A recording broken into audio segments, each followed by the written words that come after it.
Hello and welcome to the Bechdel Theatre podcast, the podcast where we talk about gender and representation on stage.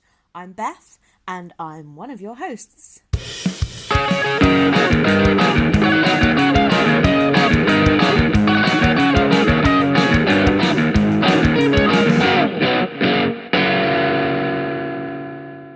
So this episode that you're about to hear is one that is really incredibly important to us. We are huge admirers of both Selina Thompson and Rochelle Rose, and it was a huge privilege to have them in the same room to talk about Salt, the most incredible show, and the fact that it turned out to be one of their first opportunities to talk to each other outside of their rehearsal space made it really special.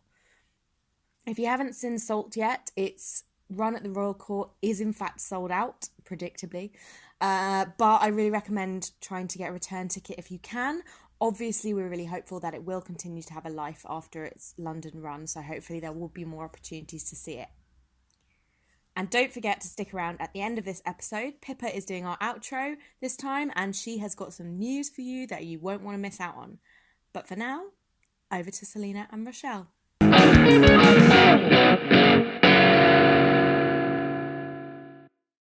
So, welcome. Thank you for joining us. For our listeners, we are here at the Royal Court and we are joined by Selina Thompson and Rochelle Rose. If you'd like to say hello and introduce yourselves. Hiya, I'm Selina Thompson. My pronouns are she, her, but also they and them. I am the writer of Salt. Yeah, and I performed it for a bit. I'm Rochelle Rose, and my pronouns are she, her, they, them, and I'm the performer of Salt in this version of it at the Royal Court. So yeah. Thank you so much for joining us. And we first saw Salt at Edinburgh Fringe in 2017. So we have seen both Selina performing it and Rochelle performing it. So it's really interesting to see this new version, and we just went to see it last night. For the listeners, because I think we've told the listeners about previously in many different podcasts, we talk about the show a lot because we love it, about like what the show is about, but it's also, I think, important to say from what you just said that it's like a really sensory experience on so many different levels. So they've got incense burning in the room, there's like amazing lighting design, there are plants in the room, there's poetry, but there's also physical parts of the show that are kind of expressing things that are maybe couldn't be described in words. So it is like a full experience of going to see it, which is why it feels like it's been a journey, having seen it once and then seeing it again. And yeah, I wondered if you could talk a little bit about, both of you, the journey that you've had with it, Selina performing it and then watching it being written, and Rochelle, what you knew of the piece before you came to it. Had you seen it before? Had you read it before you knew you were going to possibly be in it? So there's a really weird relationship that this work has with international work and stuff that happens in the UK, in that the majority of the work of creating it, the first version was like 2 months not in this country, then it was on for like a month here, and then it was up at the Fringe, and then it went to like Brazil and Australia before it toured in the UK, and then it like went out to Canada before it could get to London. So it's always been this weird ping all over the globe. When we were performing it in Canada earlier this year, there were 10 gigs and we had to cancel 5. And I think loads has changed in my life since I made that show. So I have been, it's really interesting to watch you with the sledgehammer, Rochelle, compared to me with the sledgehammer, because I think you work with that as an actress, as somebody who is aware of their body as the vessel in which their work takes place and cares for it. And in that show, I am working with my body with a much less healthy relationship. I was really like, I found last night beautiful, and also so difficult in terms of because you're really fucking good. I was like, oh my God. I was like, this person is like embodying me. And like, I have a complicated relationship with myself.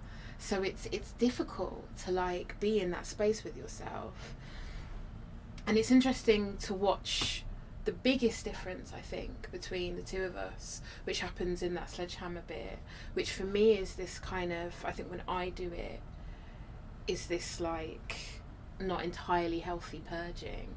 Whereas when you do it, it feels much more ritualistic and controlled. And I guess like doing Salt for me had become quite a harmful act, because theatre's like literally a trigger chamber, right?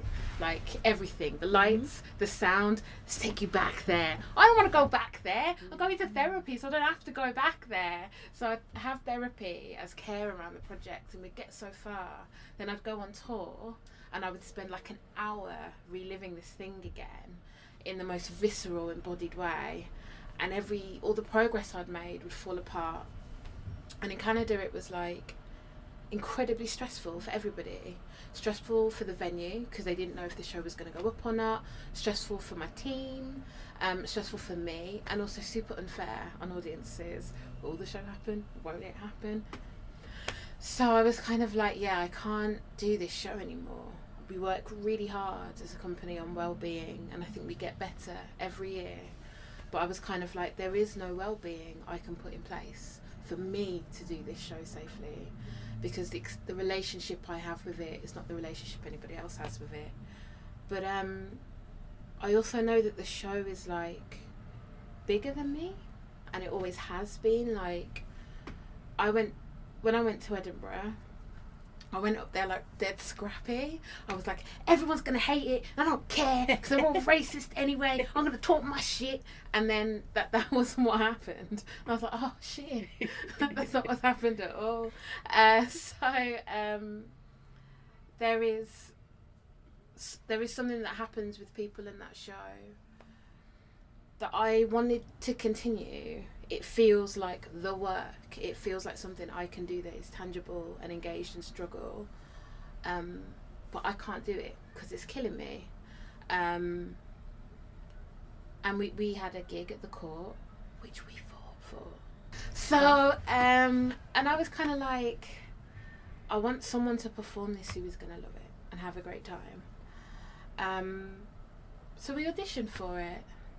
And I think there was some pushback, because I'm from live art, and it's, oh, the body, the vessel, the person, autobiography. And I was like, nah, because who I was in 2016 isn't who I am in 2018 or 2019 anyway.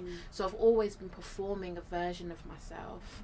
So why not hand it to somebody else to perform that? And somebody who has the training and the skill set that an actor has to be able to like take it and run with it and make it something else. And also the more like black feminist and womanist theory you read, the more it comes back to the collective over and over and over again. And there's something in theatre at the minute that is very like autobiographical. Not that that's a problem, personal's political, people have to tell their stories, but there's a part of me that's like, what is the relationship between that autobiographical work, neoliberalism, individualism, Arts Council funding structures? What's happening there? I keep thinking about it. So I was kind of like, for me it's like, let's make this communal. Let's go, I can't carry this anymore, but you can carry it.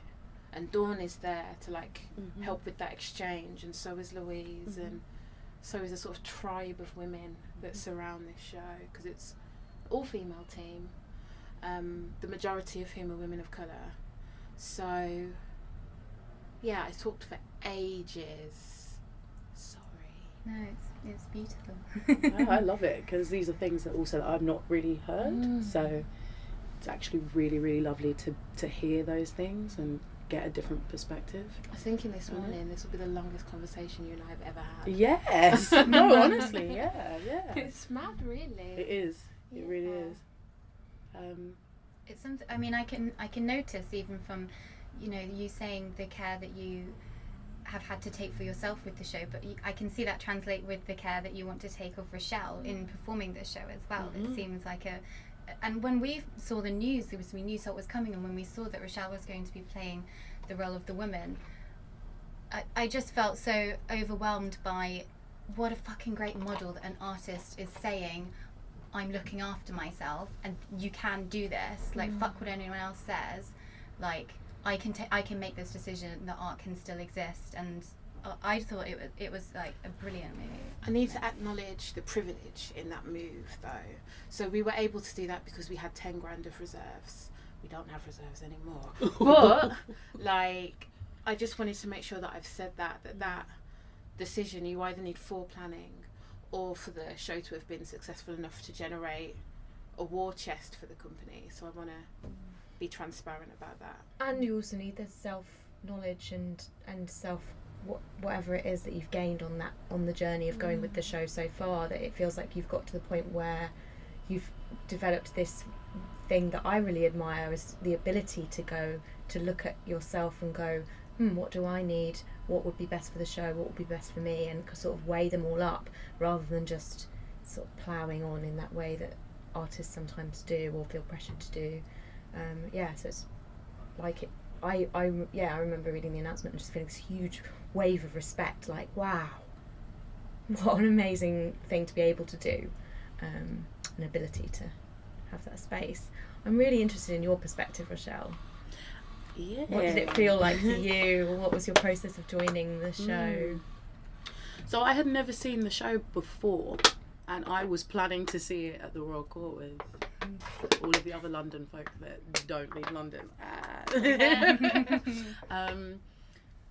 So I just thought, okay, yeah, I'm gonna come and see this. And then, you know, it was communicated to me that I would be coming in for an audition, and I still at that point I honestly thought I would be like your understudy. I was just like, okay, yeah, cool, let's just do this audition. And then they were like, no, it's for the run. And I walked in, and I'd worked with Dawn before. Dawn was she gave me my very first professional gig. So there was like a level of familiarity there that I think lowered kind of the pressure. And Selina was in the room, and you're both really generous with the work. And so that when I read it, I guess is the first time that I'd kind of really experienced the work. And I was like, whoa, how is anybody going to do it but you? But I was also like, because it is so intimately personal, but at the same time, it was also my story, and it was also the story of my mom and my grandma, and do you know what I mean? Like, it's a very specific thing to be a Black British person of Caribbean descent. Your relationship to that triangle, it's very different. And I've never seen anybody talk about it in art, and I'd never seen a version or a strand of myself on stage like that. And I was like, well, whoever does it, like, whatever happens, this is gonna, like, we all have to go out and support this work, because I think it's really important work. And then when I got it, terror. I was terrified, because I still didn't understand that it was a passing on of a baton, like a passing on of the ritual. So there was a little bit of pressure, because it is a beloved piece of work. People do have a very visceral experience with it, and so yeah, there was I felt the pressure there, but I'd probably put that pressure on myself because it was not what was communicated to me. Everyone, I don't know. It's what Selina and Dawn have really been able to do. You heard Selina say earlier that, like, this is probably the first conversation we've had. They kind of put in place that they gave me the space to figure out what Salt was for me. And that was really, really, really useful. And then, like, say the second week of rehearsal, then Selina came in, and it just added a layer. I think, to be honest, if you were there from the beginning, I think I would have been more in my head about it. I'm probably trying to just emulate. And I think it would have been hard for me to let it go. And I think that so Dawn Walton, who's always directed it, I think has like experience and has always held this project so well, in terms of the balance between, like, when she was working with me, she's working with someone who's like writer and performer and sort of used to directing themselves all in their head. So I've spent quite a lot of time getting like directing me and writing me to shut up so she could work with performer me. And also understanding that, yes, she was directing and sculpting and bringing it up, because so much of the quality and the rigour of the performance comes from Dawn, I think. But also she knew that it was like precious bits of my soul. So she had to, it's always a negotiation. Now I think it's a three-way negotiation between like respecting everyone's investment and where you have to like sort of step back and go, no, I'm gonna let Dawn lead here. I am gonna say that thing needs to be in there, and Rochelle's gonna take it in that direction there, and sort of moving forward as a unit. And it's really important to me that you have ownership of it, because it also has to be like, Salt's been really good for my career, understatement again. So like, I really hope that the positive stuff it's done for me, it will also do for you. But it can only do that if you have creative freedom within it. Yeah. Does that make sense? Yeah, I think it makes sense. And I think it is what you're saying. I think something that Dawn is really good at is knowing what each performer needs. So I am the actor, so I'm used to being directed, and so she'd be very kind. She'd say, like, you have it's a different skill set. So there are things that you will be able to do, you know, that Selina as the performance artist and writer might not tap into, and vice versa. There are things that she taps into that I won't necessarily have access to. So it's been a really, really generous room, generous team, everybody, stage management, everybody, designers, sound designers, Kat, the designer, and it's been really, really important that I do feel a sense of ownership. But it's that thing that you were saying of the story being bigger. Like, the thing that settled all of that was I just have to honour the story. It's just that simple. Every night I just have to tell the story. Just, and try and honour Selina's experience and the experience of all of the people she's talking about, all of the people she embodies, and puts her voice to, and all of the ideas and the larger concepts that she has in there. And I just have to just tell the story, because the story is so well written anyway. It's doing it for you. Do you know what I mean? I mean, no. Well, like, do you know what I mean? Like, you don't have to. It's not a piece that has to be pushed or anything like that. Because I can't act, so it had to be able to work like that. No, but you're a wonderful writer, so it is that thing of, like you were saying, Pippa, like the poetry of it, and the devices you have in there, like the nursery rhyme, and there's so many things that help you perform it as a performer. I think a really small thing that I really enjoyed watching, both when I saw you run it last week and last night, is your ability to do accents, which I don't have, and how that like really brings like the globalness of the diaspora into the space. Like hearing like African American Saidia Hartmans, Jamaican taxi drivers. I was kind of like, there's such a... I kept thinking last night about you talking about yourself as a vessel that like the story and these characters move through.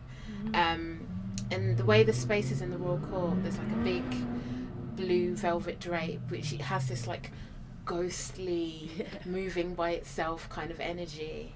And it did all feel really haunted for me yesterday, in a really rich way. And like, I was speaking with a friend that I'm staying with, and I was like, what I'm really excited for is coming at the end of the run on the last night and being like, right, where's it gone, Bab? What have you done? Let's see. Yeah, it is the ritual of it that I think enables whoever performs it to be a vessel for those stories. And like talking about like the self-care, I want to shout out Selina's company, because I've never experienced this. Like, as an actor, you know, you're told to go to dark or deep or difficult places, and you go there, you do it every night, but there's nothing really in place to make sure that you're okay, that you came out of that moment. You know, you usually just, you know, go pub, have a drink, do you know what I mean, or you sit by yourself in your dressing room, or you don't want to hang out with your cast because that show was difficult, and so but there's nothing in place to really make sure that everyone's well. And on this job, there's been such an emphasis on making sure that everybody in the room checks in. I really love that. I love the check-in. You say how you're feeling, mentally how you're feeling, emotionally how you're feeling, something that you're grateful for, something that might be a potential hurdle for today. And just having those little things, it sounds like a little thing, but it's so big, because everyone gets a measure of how we're doing in the room, and everyone's kinder to each other because of it. You know, like yesterday I have not been feeling too good, so physically I was feeling quite tired, and I was able to say I'm not feeling physically well today. And so there were things in place so that I didn't physically use up all of my energy in like the tech and the dress. Do you know what I mean? Like, and that sounds like such an understatement, but I cannot stress how important it is and how much it's changed this experience for me. And just like, you know, just on a wider scale, like if I need something, somebody's like willing to help me get that. Like, there are moments in the play that are in the piece that are very, very difficult. And when we were unpicking that to begin with in rehearsal, I think we all went somewhere that was really difficult. But I was asked, like, do you want to talk to somebody? Is there anybody you want to talk to? Never had that before. Never. And if that's something that's unique to your company, then we need to roll it out throughout the whole of theatre. Just saying. You're getting there. I feel so. Like, particularly in companies led by black women, from where I'm standing, there is this real sense of we are making triggering work, how are we looking after ourselves? And I think that's part of why not performing Salt anymore felt so important to me, because I was kind of like, how can I do like well-being consultancy and support artists when they're making triggering work whilst I'm touring something which I know isn't healthy and safe for me to perform. When I was touring internationally, I had an assistant, Marion Burge, who was brilliant, so good. And I remember we were in like a bar in Chicago, and she was like, why do you do what you do? And I was like, 3 days later, I didn't know for a bit and had a crisis. And then I was like, I think I do it because it's the one thing that makes me feel like I have integrity and agency.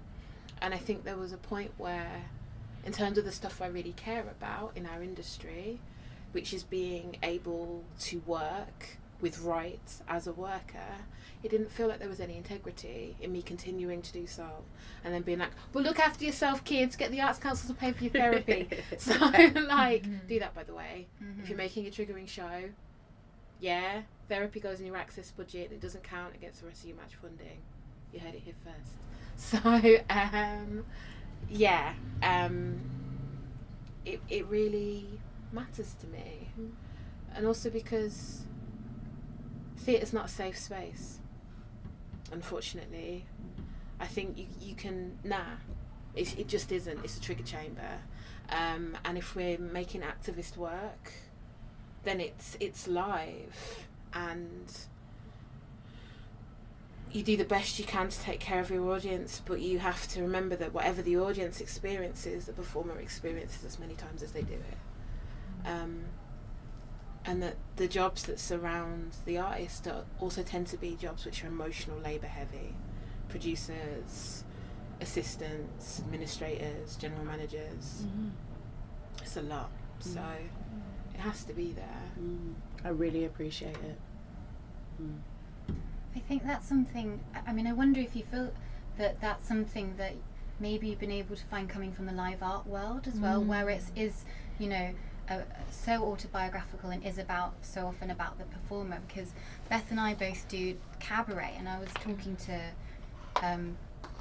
my kind of like mentor at the moment about like a piece that I've been working on that I made when I was had better mental health than I feel like I've had recently, and I kind of talking to her about like, oh, I have this attachment to how I felt when I was making this piece, but like I'm in a different place now, and how do I work with that, performing that, and all those kinds of stuff. And I think I can explore how that feels, because I'm coming from this space that is about the performer being so within the piece. So I wondered, and also the kind of bringing this, you know, live art piece into a traditional theatre space, new writing space as the royal core, and what that, I don't know, the experience of the audience as well within that process. So I know very little about how a traditional theatre room works, other than when I work with people who are in a traditional theatre room and they're like, check in, check out, what's this? So I'm working. Sorry, that was all the booze that the Royal Court have stashed up here. I really want to steal that, Mum. Anyway, we were working on the Missy Elliott project in Glasgow, and it was like, like 15 people in a room, which is a lot for me, bearing in mind I'm a hermit. I wanted to die, but we were working with like actors from like rooms that have that set up with the director and the assistant director, DSM, SM, PM, all that stuff, which I don't come from. And it's interesting because I think there are so many brilliant things built into that, actually, in terms of care, that we don't have in live art. But then there's like a touchy-feely quality in live art that isn't present in that quite hierarchical, quite capitalist way of making theatre. And this feels, because what we're making is a musical, which is probably the most capitalist and the most commercial, and the one that really says, hey yo, you, break your body, dance harder, sing harder, act harder. The show must go on. I was kind of like, what the fuck? I was like, to make a musical with the ethics of my company means to completely change what a musical is. So I guess then you get into fucking with form, and then you're straight into experimental theatre, I think, and live art. But it's interesting to speak to someone like Bobby Baker, who's kind of like, she mentored me back in the time. Just gonna drop that. She'll probably come and see this. Because she's kind of like, the way that you lot are talking about care and the way that you approach it now, like when she was going through it and being sectioned and all sorts was happening, she could not talk about it within live art. No one had the framework to deal with it. So I feel like there are some people, if I focus in the UK, there are some people who have done incredible work on like care and well-being and access in its truest form. So Tourette's hero Jess Tom, vacuum cleaner James Leadbitter, Catherine Ainello before she passed on, but I still think it's a it's a new push, it's a generational push that I think is happening. And also there are big organisations like Unlimited as well, that I think are doing great work. It's really interesting because we've been talking a lot about the structures within theatre, because we've been running like series of workshops, mainly for performers but for people who work in the arts, and done an empowering actors workshop, and also been creating one about what a feminist practice could look like in a rehearsal room. And you know, we've been talking about how it feels so inherently hierarchical, as you say, and in many ways quite patriarchal, the way that it's set up. And how do you walk into a room if you feel like the power dynamic is the director has the last say, and you're an actor who feels like you have no say, or like you're the actor with the supporting role, not the main actor? So how do you feel in the room then when you feel like you have less space? But there's a balance, I think, and this is something I'm trying to get my head around, because on the one hand you disrupt that hierarchy and you create all this space, but also then there's all this space and everybody panics. Do you know what I mean? Everyone's kind of like, so who's in charge? Am I doing it right? And particularly if that room is full of women and women of colour, so you've got lots of like imposter syndrome flying around, let's keep it real. And so people are like, I have to excel, I have to be perfect, I cannot fail, because if we fail we don't get this space again. So half the work is like, how do you create rooms in which, like, I feel like a feminist rehearsal room is a room in which people can play, and that's actually incredibly difficult to create within a capitalist structure. And also things like, I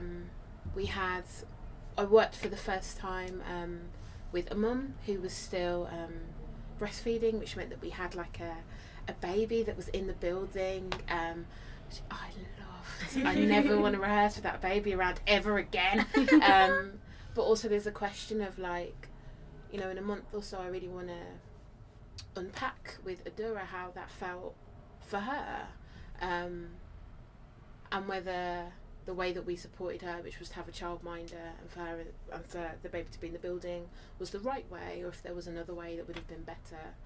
But it's failing and failing and failing until you fail the right way, I think. But there was a second half of your question also, wasn't there? Did you say something about you were talking to your mentor about a piece of work that you had made?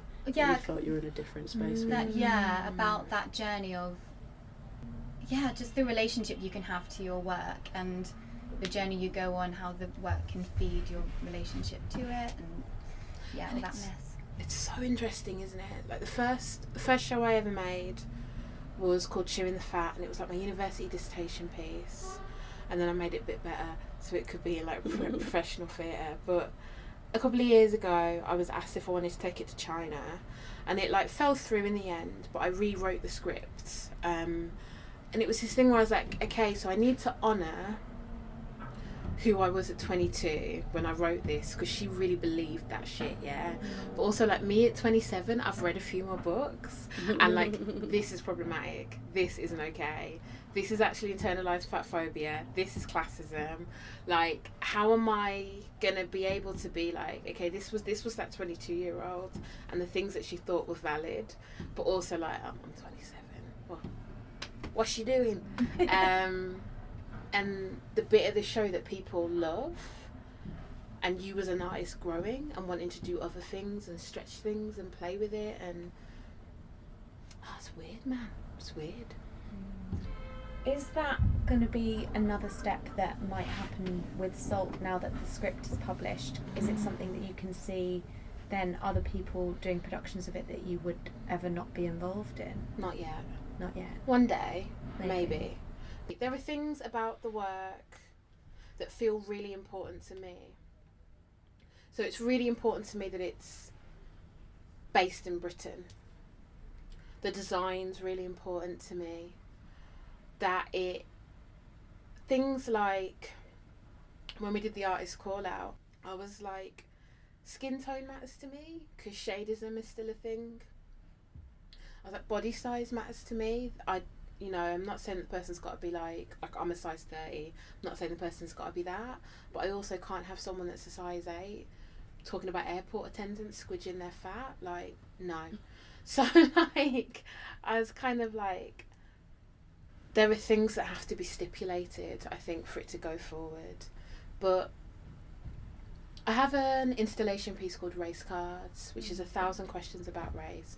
It's at the Roundhouse this summer. Is it? Go and see it. Oh, I wanted to see it. I watched a live stream of it once. Did you? Oh my God, you're dedicated, man. It's a lot of me talking. Yeah, it was amazing. But that's been to Brazil and Germany. And when it's gone to those countries, it's had to be translated. And so they partner me up with a black artist in the country where it's going, because there are things that don't work. So like political blackness, which is unique to the UK. So there's always like a conversation with somebody where they're like, okay, what is this? What's the Brazilian equivalent? How do I write about this? Or there's a really funny joke in there about the thong song, which only works in English. So like, there are bits where they're like, okay, that's not relevant here, or we don't know who that celebrity is. So, and I find that really rich and really satisfying, because there's an exchange that happens between me and that artist about race where they are and race where I am. And at some point we'll turn all of that into a book. And I think there's something, and if you want to be really cynical and capitalist about it, then it's franchising. But there's also a part of me that's like, the more I travel, the more interested I am in like the specificities of blackness from context to context, and thinking about how my work, when it is in other contexts, is in service to that. So like, if Salt goes to Germany, do we do it in English with surtitles, or do we work with a black German actress and she does it in German? Do we, so those are the kinds of, I'm really interested in what Salt looks like as a communal thing, and interested in how I use like the leverage of its success to experiment with it and do activist things with it, and still feel like a performance artist within it, not like a writer. You can't see, I just did like a really dramatic Oh, what's that? Like flamenco? Yeah. Yeah. Turn myself into a human sculpture. Like a statue. Yeah. Bit RuPaul actually. Oh, you wouldn't know the reference. You know what that reminds me of is that, I don't want to like get it wrong, but I remember when Renée Edo-Lodge released the picture of the German translation of her book, and I think they took out the talking to white people, and I think, and like loads of people were like messaging her and saying like, you do realize it doesn't translate the same, and she was like, actually, like, this has been a really long conversation that I've had with the people, like with German people who say that it doesn't quite translate the same way. Like, she had this journey. So I think there's something really interesting about taking the perspective of like black Britishness and wanting to like honor that, but wanting it to be able to be absorbed in the same way in whatever country it travels to. Have you noticed different feelings in the room with different audiences in different countries? Yeah, absolutely. Yeah, like Australia and Canada and Brazil. Yeah. So, Australia, race in Australia, where to begin? And if you don't feel like talking about any of it, of course, don't feel. It's more not wanting to say the wrong thing. Brazil was the first time I'd done an international gig. So the first show, the surtitles broke. People kept shouting at me to tell me that the surtitles were broke, but they were shouting in Portuguese, so I didn't know what they were saying. And I was just like, oh my God, they hate it. But they didn't hate it. The response in Brazil was really extraordinary, because I think Brazil was one of the last countries in the world to make slavery illegal. And for years and years and years, they had like very, very aggressive policies about, I'm doing the inverted commas thing, breeding blackness out. So it is a raw context, and it's a place where like someone who I would read as black without question in Brazil is like, I'm not black. So like race is like, to me, screaming where I was, but isn't spoken about. It's so weird, and there's a really weird relationship with Europe there, but also Brazil is physically much further from the continent of Africa. So to be there speaking about, you know, when I was in Ghana, I was in the same time zone as home. Do you know what I mean? And it's, compared to Brazil, it's not that far. Also, our relationship with immigration here is different. So it was met with like, it was free, and there were queues out the door for it every day, and it was in a big theatre. And there was so much like discourse and writing about it. And also like someone my size with skin as dark as mine on stage in Brazil is not that common.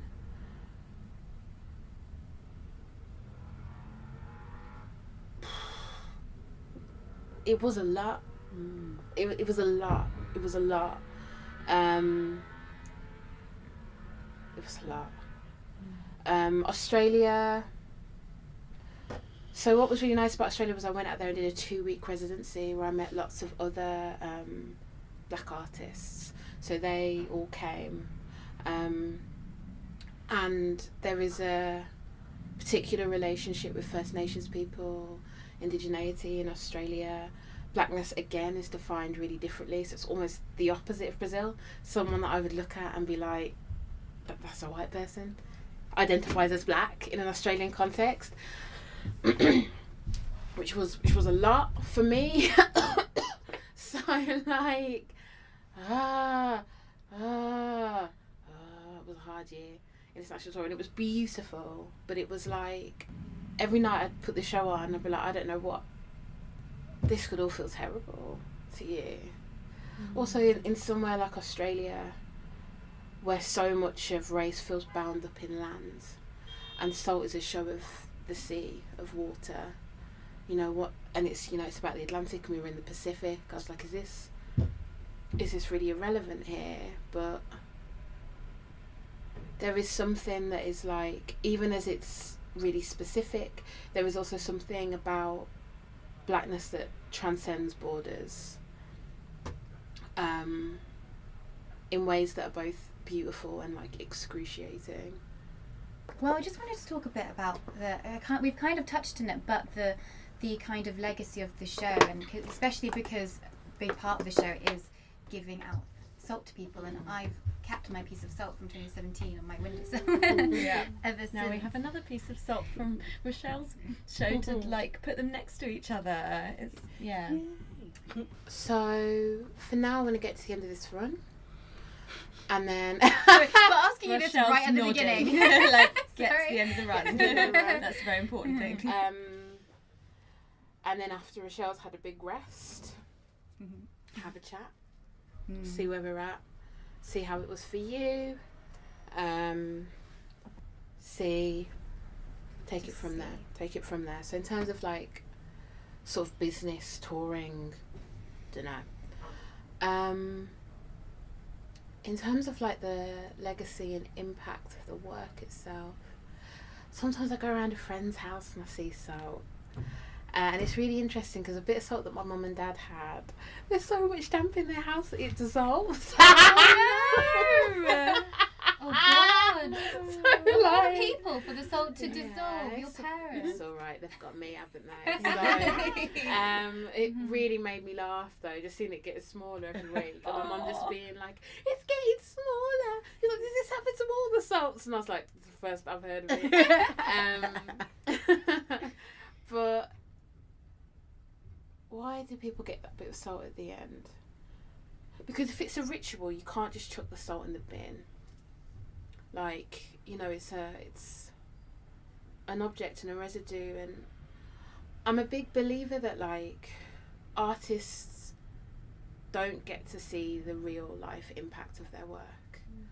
Like even theatre artists, like people come out of that show with a lot that's raised to the surface, and I'm always like, but if the show's any good, then it's gonna stay with you for a long time. Or maybe there's a show that I saw about grief in 2013 that I didn't really get until my nan died.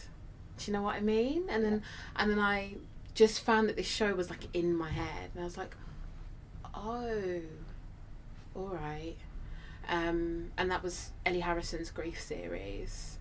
And I think about that a lot actually when I'm making work, like, cool, maybe this is going to come to someone 5 years later.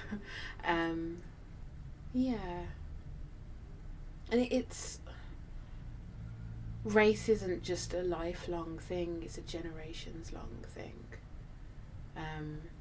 I will not in my lifetime see solutions to things that people have been fighting about for hundreds of years. Like, you do your little bit, and hopefully you've done enough for other people to do their little bit. I was talking to my mum about it this morning. She was like, it's probably better when you're not there. I was like, don't say that. She was like, well, you know, when you're not there, she can probably just relax, can't she? Just do what she wants. She's like, it's probably best when you're not there. She's like, the best ones, you'll miss them. And I was like, I mean, you're probably right. But oh my God. Do you know what? It was really weird yesterday because Dawn was sat at the very back on one side and you were sat on the very back on one side. Yeah. So I was like, oh, we've made our own little triangle. Oh, and do you know what I mean? It's like I actually have enjoyed, I think at first, like the first rehearsal you were in, I was like, I forgot how to speak. I was just like, Dawn was like, well, you've never got that wrong before, but so let's just try again. I was like, yeah, it's fine. No, I'm fine. Yeah, it's cool. I was like, I'm just gonna go that side for like 45 minutes, and then I'll come back. Because it is that thing of, because it is autobiographical, you're just acutely aware. I've never done work that's autobiographical, but that's autobiographical before. It's a rare thing for an artist to write something overtly about themselves, but play a role and then hand it over to someone else. I've never heard of it done.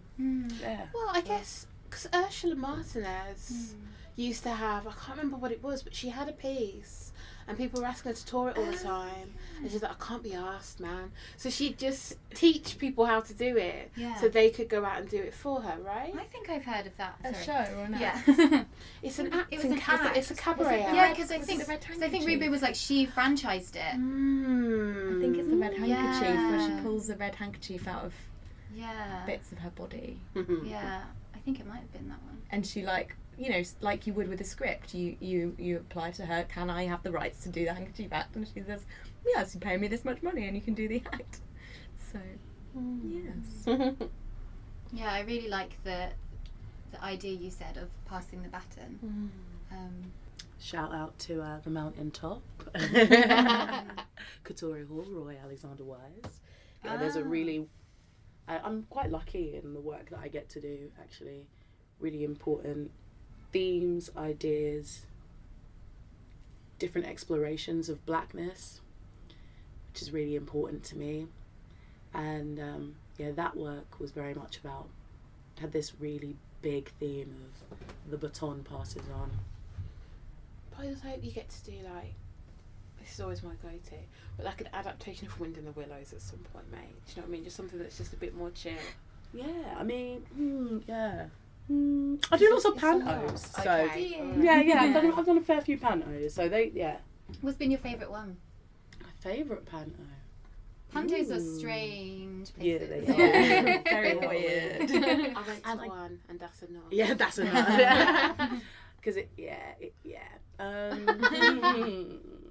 so much to say, but I think also you are acutely aware of how you are being used as the actor. Like, we are a commodity, we're like a thing that people use in order to help facilitate their ideas and their story.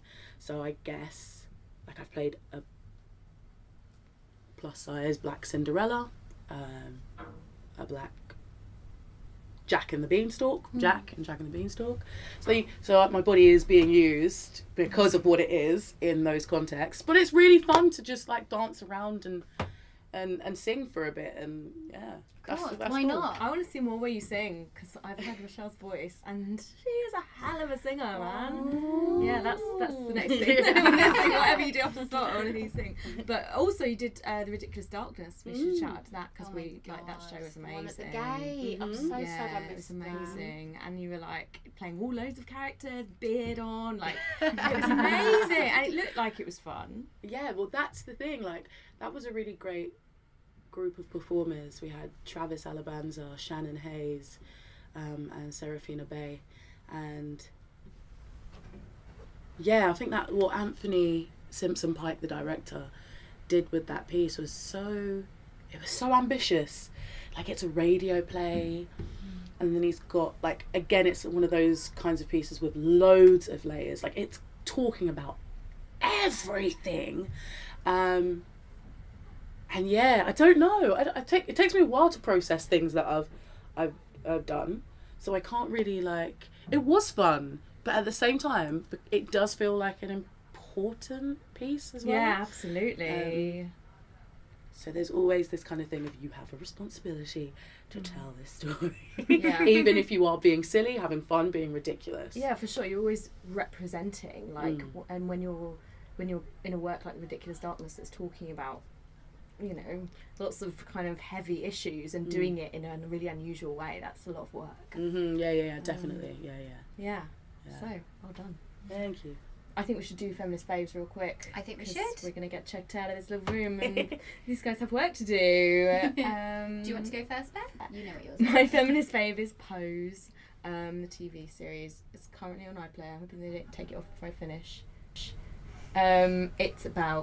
It's inspired by Paris is Burning and the 1980s New York ballroom scene, and the cast is, I think, majority trans women of colour, and they're shown in all facets of their lives, from the performances on the ballroom to their home lives to the struggles that they're going through politically and with the AIDS crisis. But none of those elements makes up the whole part of the show. I feel like it's quite well balanced between all of those things, and a lot of the performers get really strong storylines with lots to do.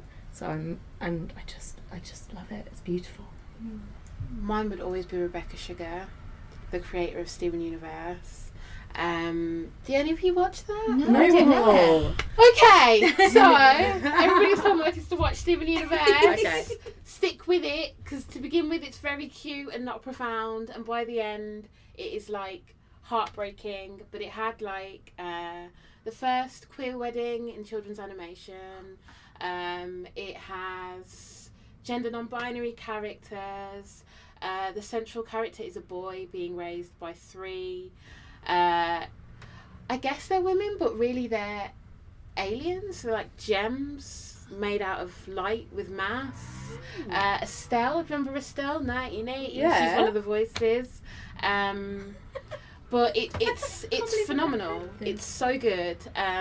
Rebecca Sugar is Adventure Time alumni, so she worked on that for a long time. There's big emotional stories with Marceline and the songs with the punch. That's Rebecca Sugar. But I started watching Steven Universe when I was doing Salt in Edinburgh, and I was like, and it's so pure and so beautiful and so queer. It's wonderful. Do you have one, Rochelle? I'm gonna say my grandmothers. I spoke just randomly. They've just been telling me things about their lives, and yeah, I've just been like, shit, hot damn, you're fucking phenomenal. Like, how did you do that? Like, do you know what I mean? Yeah, so they're my feminist faves. That's lovely. Yes, grandmas. You got one? Yeah, the one that I've been thinking of is Casta Semenya, who, if you just want to show her some support, like, this might sound really like trivial, but like, follow her on Twitter, because she posts the most like beautiful like pictures, and it's just a way that you can like send her love at a really shitty time. the story of what's happening with her and invokes a lot of rage, and so I try to, I don't know, in some way send her light, and so I'd say Castor is mine. Yeah. Well, thank you so much for joining us. Thank you for creating the show. Thanks for giving me and Rochelle space to get to know each other. Yeah. I hope I we get loved spend it. more Nice. time together. Yeah, I think we will be able to now. I think because it was new to me, I'd never worked with an actor before. Like, Mm. an actor. I was like, I don't know how much, like, if we want to have a chat, I'd have to go through her agent. Do I call her? Does she call me? Like, what's the vibe? So. Oh, I did have one question to ask you, Selina, actually. Is that I was wondering if you just have like a bit of advice you might be able to give, especially women of colour, black women who go to Edinburgh specifically. Oh, fucking hell. Because Got another hour. I'm sorry, I know that's really hard. But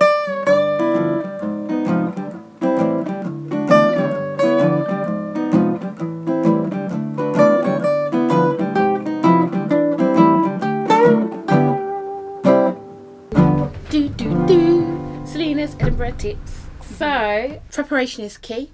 So before you go up there, scour the blogs and Twitter feeds of various black theatre companies and Fringe of Colour and the Fringe Guide. Find as many other black artists, shows and companies as you can and drop them an email. Try and go for dinner, tea, brunch, build community when you're up there, because that's what's going to get you through. So sit down and think about your health in as holistically a way as possible. What do you need to be well mentally, emotionally, spiritually and physically? You can get a month's leisure centre membership in Edinburgh for something like 25 quid. They do a special 6-week deal. A, it's nice to swim and exercise, but B, it's also nice to be like in a leisure centre with working class Edinburgh people who don't give a fuck about the festival. They swim here every Tuesday, so get out their lane. So yeah, make sure that you find yourself an outlet that gets you out of the festival. Make sure that you are really clear about why you are going up there and what you want to get out of it, because I think that what that can do is help you not get swept away by the festival and instead forge your own path through it. So I, for example, really hate networking events. I hate it because I'm not very good at small talk. I'd rather have like quite awkward conversations where I went, would you like to book my show? This is how much it costs. Do you know what I mean? I don't want to like entice you with my art charisma because I haven't got any. So I think the way that like my team helped me manage that is by being like, okay, who do we want to speak to? We want to talk to these 3 people. All right, these are the 3 people we want to speak to. We want to make this person laugh. We want to make this person intrigued. We want to really get into a conversation about art with that person. When you've ticked off those 3 things, you can leave. So it's not got to be quite as brutal as that, but have a real clear sense. I am up here because I want to get a national tour. I am up here because I want this specific person to see my work. I am up here because I want to perform a show every night for 28 nights to get the quality of it up. But know why you're there. Manage your expectations. The big old star Edinburgh show, by its very nature, there can't be too many of those. Really early on, one of my mentors told me that all success is in the arts is that one gig leads to the next, which I think is a really nice way of thinking about it and a bit more realistic. So yeah, don't go up there thinking I'm going to be the next Brian and Cummings, yeah, every show that goes up here, Fringe first, blah blah blah. Like, just go up there like, you know, maybe this is going to lead me to a 6-part tour. Maybe that geezer who won't see my play, even though we live in the same damn city, will see it if we're in another fucking country. What else? Order your Asda shop 2 weeks before you arrive. If you try and order the week before, all the slots will be gone. we found that. Exactly. At least 2 weeks in advance. Come on. Yeah. Next year. Be taking vitamins. If you're up there in a group, don't sleep with somebody else from the group in the first week. Don't cheat on your boyfriend. Especially if your boyfriend is also in that group. This is what happened the first time I went to Edinburgh. I went with a group. One girl cheated on her boyfriend the first night there, and the rest of the trip was a hellscape. Don't do that to your people. Sorry. I'm still not over it. Specific advice. Very specific advice. It was chaos. I can imagine. Chaos. But also, like, it is a festival. And, you know, I guess I go up there, when I go to Edinburgh, I go up there and I'm like, this is work and this is what I want to achieve with it. I always go up there very strategically. But make sure that you have at least one day that is just for you to, like, revel in the fact that 24 hours a day you can see a show, good, bad or ugly. Like, try and remember that. Do Arthur's Seat, man. Go to the beach. Try and see something in a form you wouldn't normally see either. I think that's really important. I always try and see loads of dance at the Fringe, because I don't see it the rest of the year round, because I still feel a bit intimidated by it. What else? I guess just when you're planning, don't plan for who you think you should be. Plan for who you are. So if you're the kind of person that, like, hates socialising, don't put loads of socialising into your plans, because that's what you think you should be doing. If you're gonna actually need to, like, do your show and then come home and be alone, that's all right, man. I'm so like that. When we go up to Edinburgh, because we don't perform, we go up there in supportive capacity. We're watching just, like, lots of shows. It's intense. It's really intense, but I'm so, like, I need the evening off, Beth. And then I needed to go for a run. But yeah, community perspective. A really good piece of advice I was given was, if there's a show you've always wanted to watch that's really good that you haven't started watching yet, especially if you're up there for the month, watch that over the course of the month. So I hadn't watched Rick and Morty before I went to Edinburgh, and I got into that, which was such a treat. messy, glorious treat. Oh my god. Especially have I got to say who to go and see? Yeah. Travis's show is up Travis there. going up? Burgerz. With Burgerz? It's been announced That's been today. announced. Good. Oh, Just today, today, yeah. Let's go and see Travis's show. Sue McLean is up with Vessel. Go and see that. Alexandrina Helmsley. I can't remember the name of her second name of her collaborator, CK. I think it's called Black Holes and Constellations or something like that. Definitely go and see that. Rachel Young is up there with Nightclubbing. She is a goddess. You have to see her work. My friend Demi Nandra is up there with a show called Life is No Laughing Matter, which guest stars her wonderful dog Yoko and her brilliant partner Aaron, who's one of my favourite performers in the world. What else is up there? Unfolding Theatre are going to be up there with a show that I've been doing the tiniest bit of dramaturgy on.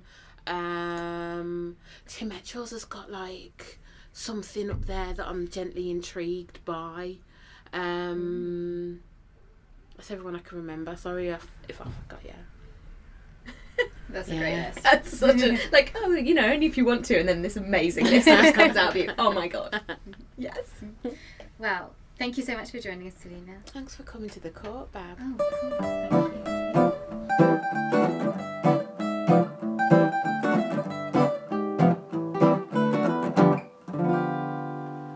Thank you. Thank you so much to Selina and Rochelle for that incredible interview. Rochelle actually left a little bit earlier, which is why you can't hear her say goodbye at the end of the episode, as she had to run off to do the show. But we did say goodbye to her IRL. Now we are super excited to announce that we are bringing back Drag to Watch Out For. That's right, so last year we hosted Drag to Watch Out For, an all-gender, all-drag cabaret night inspired by Alison Bechdel's seminal cartoon dykes to watch out for. And this year it is returning. We're putting it on as our Edinburgh Fringe fundraiser, which is going to be in July. So stay tuned for more details to be coming up shortly. If you want to get involved, if you think you have a skill that might be helpful for us on the night, please do get in touch. Or if you want to perform, also get in touch, hello@bechdaletheatre.com. It is a fundraiser, so everyone will be volunteering their time, but it's going to be so much fun because we had so much fun doing it last year, which is basically why we're doing it again, because we love bringing people together and it was such a great night before.